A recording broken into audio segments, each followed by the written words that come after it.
Kawun Mama TV ku mana subscribe sannan ku danna mana alamar ƙararrawa ta yadda za mu dinga sanar da ku da zarar mun ɗaura sabon shirin mu mun gode. Ka san ni babban buri na yaro ne yayi karatu.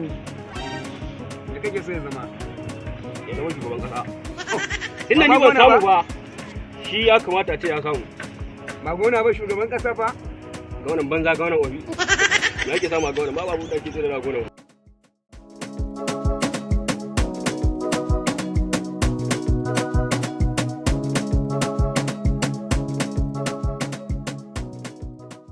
Dan je gida sai ranar Monday. Sai ka gaida babanku. Insha Allah. Na ji. Bari mu bata nan.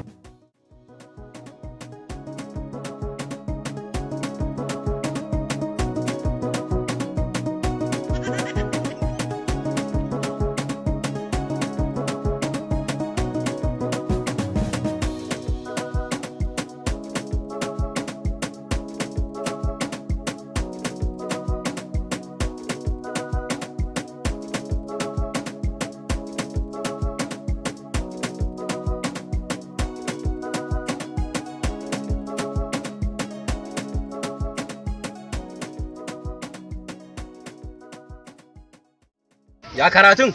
Alau wallahi. Kana ta cewa yaron ka kana son ya zama shugaban kasa. Ka san kuɗin da ake kashewa kuwa? Baka ga tociyar da Allah ya tara min ba? Yawwa kai Abbas. Ya maganar school fees din nan. Ina ce 100,000 ne ko? Eh haka ne. 100,000 kuma? Ba za a baya. Yawwa maganar UKN nan 500,000 ko? Eh haka ne.